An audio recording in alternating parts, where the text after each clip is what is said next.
will say that part of the problem in that particular region is not only limited to the fact that there has not been a central government in Somalia for the last 20 years, but in fact that if you look around really, and you start thinking about the issues of good governance, that there is no single country in that particular region that is in fact practicing good governance. Is that an issue there?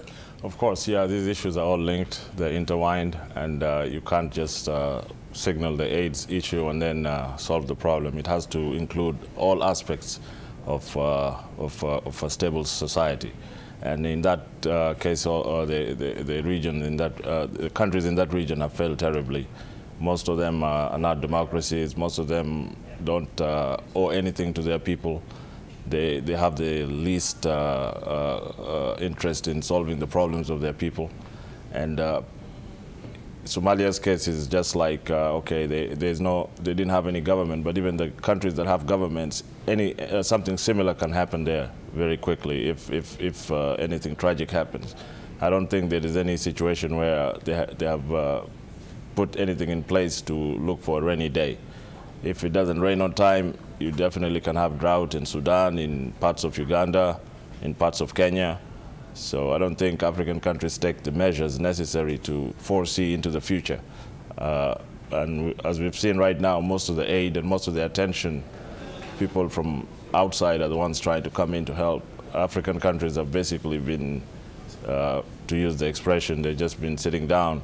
But I think every African man, woman, child right now should look at the situation and know that it can happen in your own backyard too, and try to help in any way possible. So what specifically should do African governments, African companies, African organizations, African churches, African mosques, what should they be doing now in your view? If you were to, they were listening to you or watching you, what advice would you give to them? What are some of the suggestions that you think they ought to be doing, that they are not doing now, in order to reach out to their brothers and sisters? After all, in Africa, that's why you always hear this business of, he's my brother. Yeah.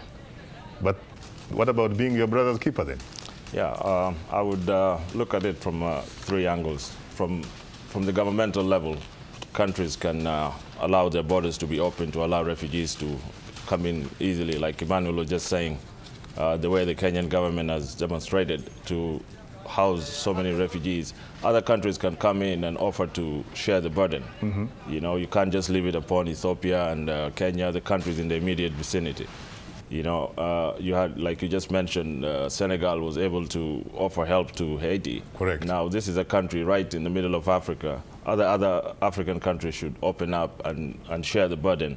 Namibia, Botswana are also providing some Nigeria. logistics. Yeah, right. And then that's at the government at the level of governments. And then also they can waive some taxes, import taxes, you know, that affect the distribution of and flow of goods to these affected regions. And on the level of ordinary people, you know, people can fundraise, people can do as much as they can.